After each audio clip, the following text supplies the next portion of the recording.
All right, this will be a series introducing the historical Jesus.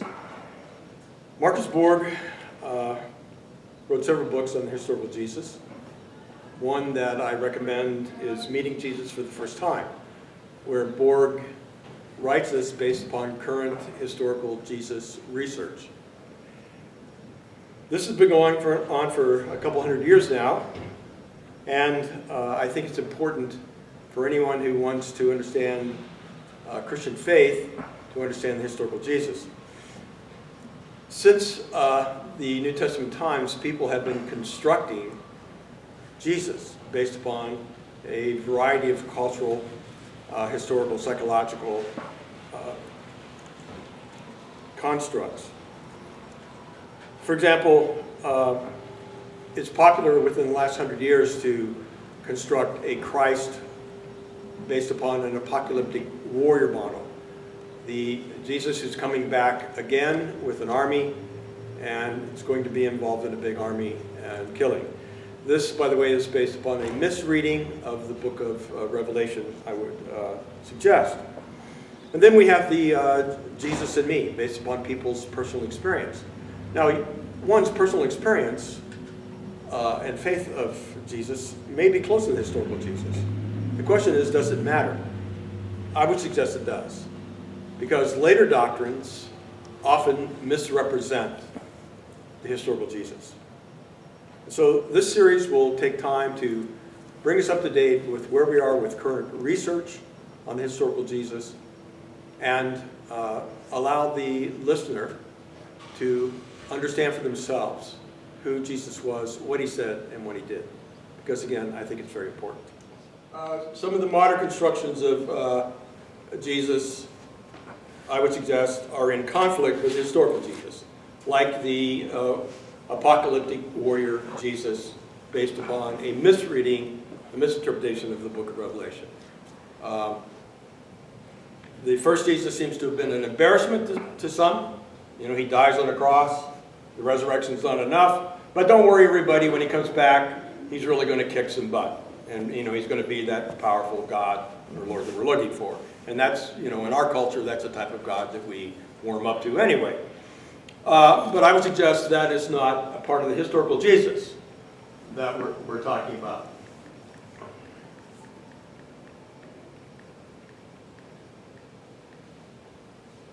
There's a depiction of the warrior Jesus.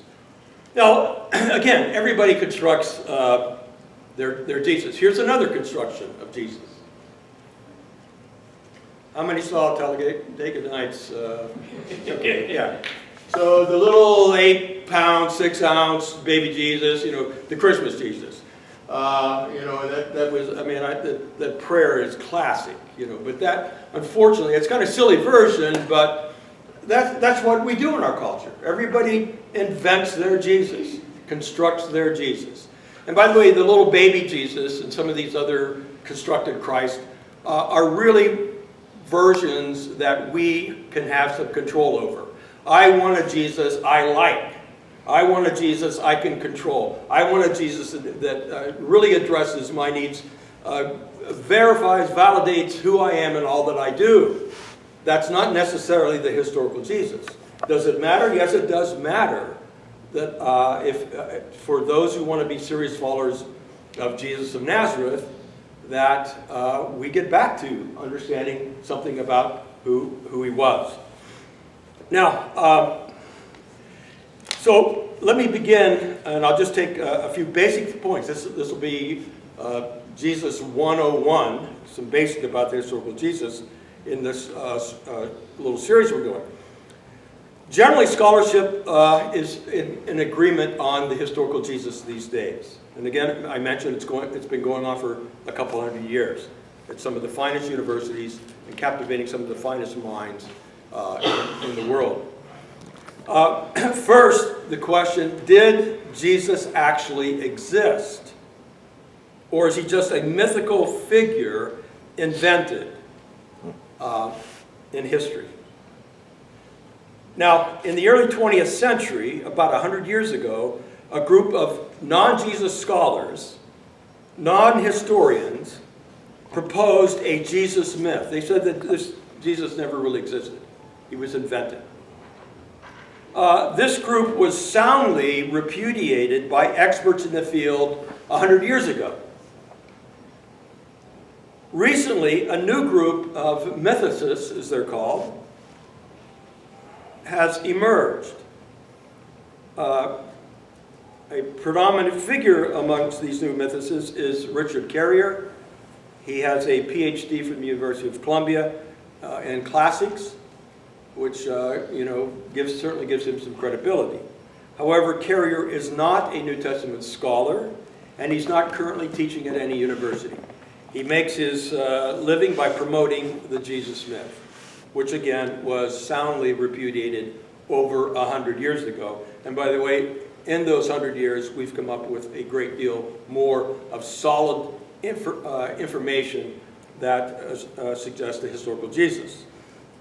So virtually every expert in the field accepts Jesus as a historical real figure. You should know that. Because if you go online, guess what you're going to find? Well, Jesus never existed. But again, check your sources out.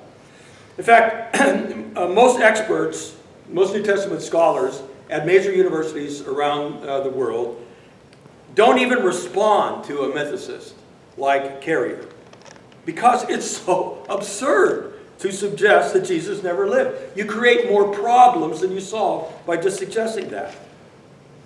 And so they don't even bother to respond. I guess it would be like an archaeologist not responding to the claim, somebody goes online, dinosaurs never existed. Or it'd be like a biologist not responding to somebody claiming there's no such thing as bacteria. And so that's why you don't get a lot of response to this. It's just people in the field. But online, I run into students, hey, did Jesus ever really exist? Because, I was looking online, yeah. And I can tell them exactly who they were reading. I go, by the way, we don't buy that stuff. Now, one professor has responded. Professor Bart Ehrman at Chapel Hill. Good old Bart. He wrote a book challenging and repudiating Carrier. He so eviscerated Carrier's claim that Carrier's only response was to attack Bart Ehrman, who is a very nice man, by the way, with personal attacks and vicious comments. That was his only recourse. Ehrman has remained very professional, very calm, a real gentleman, and just let the facts speak. I guess when somebody's career is challenged, they do get a little nervous, huh? Carrier made a claim that the Roman historian Tacitus, who refers to Jesus' crucifixion under Pontius Pilate, was a forgery. But Ehrman points out that every ancient Roman historian in the previous century up until now says that Tacitus' comment, something outside of the New Testament, is historically valid. Every New Testament. Ehrman says, I can't find one ancient university Roman historian who will not affirm that Tacitus is a historical document. And Tacitus says that Jesus was crucified under Pontius Pilate. How much historical can you get than that? Now, so the issue today is not, did Jesus of Nazareth exist? But who was he? What did he really say? What did he really do? And our best sources, our best historical sources, are those four Gospels miraculously preserved in the New Testament. As long as we read them in their original context and realize that the Gospels are faith documents. They're written by believers to believing communities to enhance their faith. In other words, the sayings and actions of Jesus were passed on by later communities through social, cultural memory, and they should be read that way. And so scholars test. Hey, given what we know, is this something that historical Jesus would have likely said or done? And that's how it's going. And what they get is they get a pretty solid picture of the historical Jesus from looking at our Gospels in the historical context. So, where we're at today is, yes, we can get back to a historical Jesus through looking at the Gospels through a correct method, if you will. Now, beyond the fact that Jesus existed, and I have to, I'm a little tickled at the fact that we have to, I have to even address that these days. But beyond that, what is the scholarly consensus about Jesus? What did he in fact teach? And what was his emphasis? What was his short ministry about? Recall, a ministry that actually changed the world. All agree that he was a Jewish peasant raised in Nazareth by in a peasant family. His father Joseph, we know, his mother Mary. He had brothers and sisters, and he had a famous brother, James, who became the head of the church in Jerusalem. Now, by the way, all scholars agree that Jesus remained a Jew and never went out and says, hey, everybody, I'm starting a new religion called Christianity. Hey, get away from that old Judaism, that no pork and all that circumcision, don't worry about it. No, that's not Jesus. He remained solidly Jewish. And never mentioned the word Christianity, by the way. It's a later derogatory term that was used for Christians in Antioch. He began his ministry, according to the Gospels, especially the Synoptic Gospels, Matthew, Mark, and Luke, by saying or making an announcement that the kingdom of God is at hand. Mark 1:15. Now, what does this tell us about Jesus, that he starts his public ministry by saying the kingdom of God is at hand? Well, I think it says a lot. The kingdom of God, or kingdom of heaven, used in Matthew, a more polite way of saying God, simply is about the rule of God among his people. It's not about heaven, that place you go when you die. Jesus was looking for the God of Israel to rule again here on earth. But there was an essential problem. Even though Jews were anticipating, most Jews were anticipating and hoping for this kingdom for God to rule again, Roman occupation was a major problem. So if Jesus hits the streets of these peasant villages announcing the first thing out of his mouth, hey, the kingdom of God is here, you're going to get a lot of attention. And then they're going to say, well, what do you mean by that? Many Jews are going to think, well, what he means by that is it means that an army is coming and they're going to kill Jews. They're going to kill Jews are going to be killing Romans. We're going to have to knock Caesar off of his throne. That doesn't appear to be how Jesus anticipated the rule of the kingdom of God or the presence of God. So essentially is, what would it look like around here if God showed up and started to rule? And for Jesus, that rule begins in each individual's heart. So to the degree that you allow God to rule in your life, or your heart as they would say in that culture, and to the degree that you practice compassion, you practice forgiveness, and even forgiving debt in the village, and accept one another, to the degree that you do that is the degree to which God is ruling again amongst his people. No Romans have to die. Right under Caesar's nose, God can be ruling.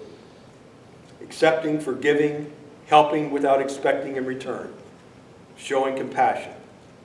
God, Jesus maintained, could change the world. The kingdom of God was radically inclusive for Jesus, as we'll see. So much so that people who followed and got on board became like family to one another.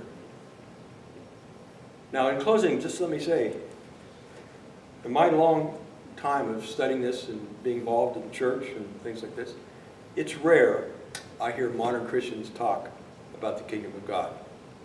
It's rare. In fact, you want to go on TV, well, actually, don't do that. Listen to some of the messages. It's rare that we hear anybody talking about the rule of God that forms community with his people. It's interesting because although it's rare in our culture, Jesus talked about it constantly. Much is said in the modern church about how to get to heaven. Jesus said very little about heaven. That wasn't the problem. The problem was here on earth, with hatred and racism poverty.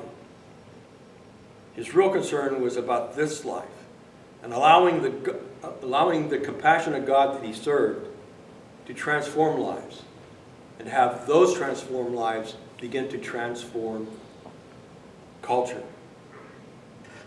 Heaven was not the problem for Jesus. This world was. And he called people to join him in this great mission. Now, how about you? How have you responded to Jesus' invitation to let God rule in your heart, that you may make a difference in this world? So, more next time.